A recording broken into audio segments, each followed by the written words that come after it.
Bonjour à tous, nous voilà donc pour ce rendez-vous hebdomadaire de l'édito vidéo. Alors je vais assurer largement la promotion de Politis, je suis là pour ça, parce qu'on a deux numéros qui sortent cette semaine.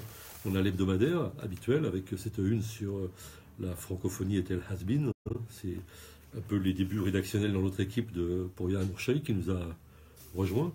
Et puis on a qui sort également ce jeudi ce hors-série qui, évidemment, traite du cinquantenaire, hein, ça rajeunit personne, de mai 68, mais le journal est quand même tourné vers les jeunes parce qu'on a demandé à beaucoup de jeunes quel était leur regard justement sur mai 68. C'est un regard souvent très critique et souvent vécu un peu comme une sorte de fardeau. Enfin bref, je renvoie donc nos lecteurs à ces deux numéros. Et puis, quant à moi, j'ai traité de l'actualité du Proche-Orient, on ne sait plus trop s'il faut dire syrienne ou quoi, parce que j'évoque la façon dont Israël s'invite dans le chaos syrien avec des raids de plus en plus fréquents. C'est pas nouveau, il y a eu toujours des raids, mais là il y a eu un incident majeur puisque Israël a perdu un appareil, ce qui arrive très très rarement, hein, parce que ce pays a une sorte de mythe d'invulnérabilité et d'impunité aussi. Là ils ont perdu un F-16 qui a été abattu, semble-t-il, par le service anti-aérien syrien. Mais ce n'est pas la Syrie qui est visée, hein.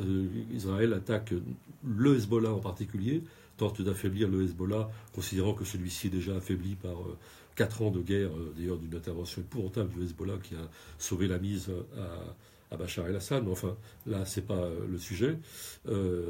Et qui attaque aussi, bien sûr, l'Iran. En tout cas, qui entretient un climat de tension avec l'Iran. Alors, la perte de cet appareil a immédiatement été exploitée politiquement, c'est un traumatisme tout de suite en Israël, exploité politiquement pour montrer la menace iranienne, la menace du Hezbollah bien sûr.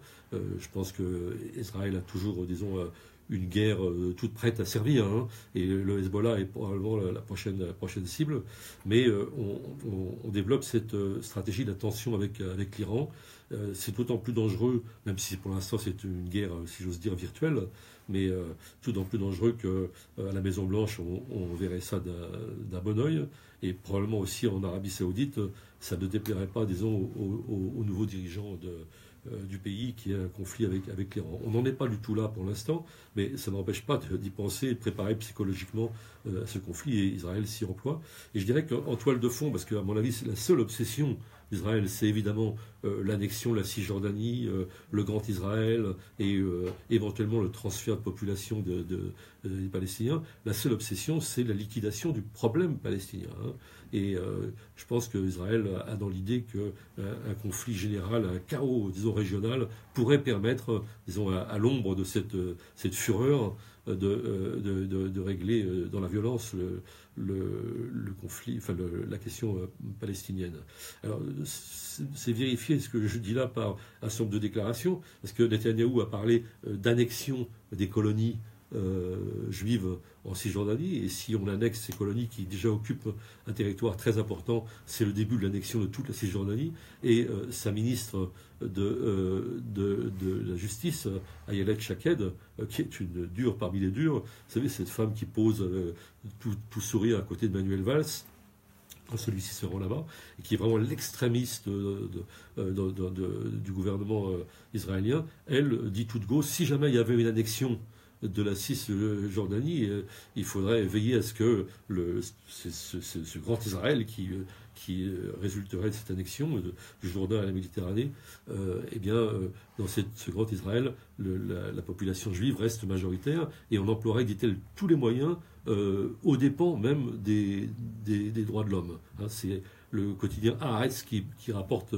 ce propos qui est très inquiétant et qui montre qu'il n'y a pas de limite. Et c'est ça qui fait craindre qu'à un moment donné, on aille jusqu'à une guerre généralisée, parce que évidemment, seule une guerre généralisée et un conflit de cet ordre pourrait permettre à Israël d'opérer ce genre de transfert de population, parce que c'est ça qui est plus ou moins à l'ordre du jour, en tout cas, si ce n'est aujourd'hui, en tout cas, dans un avenir proche. Voilà. Par ailleurs, je disais un mot que en Syrie, d'autres conflits continuent de se croiser et de s'entrecroiser.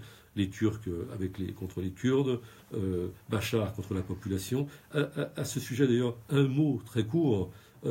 Bachar continue de gazer la population à Idlib, d'une part à l'ouest du pays, et puis dans la banlieue de Damas. Et le gouvernement français, par la voix de la ministre de la Défense, et même d'Emmanuel Macron, hier, continue de dire on n'a pas les preuves, on n'est pas complètement sûr, etc., etc. Alors moi je rappelle le souvenir de Claude Chesson, l'excellent Claude Chesson, ministre des Relations extérieures de Mitterrand, qui au moins disait on peut rien faire, on fera rien. Donc je comprends tout à fait l'impuissance. Moi je ne souhaite pas qu'il y ait des bombardements et tout ça, mais au moins qu'on le dise et qu'on ne dise pas qu'on n'est pas sûr que le recours des armes chimiques est le fait de Bachar, parce que c'est une telle évidence, et il y a eu tellement de morts depuis 2013 par le fait des armes chimiques qu'il n'y a aucun doute là-dessus. Voilà l'analyse qu'on peut faire, avec encore une fois cette forte inquiétude de l'arrivée d'Israël dans ce conflit et des arrière-pensées stratégiques à court terme contre l'Iran. À la semaine prochaine.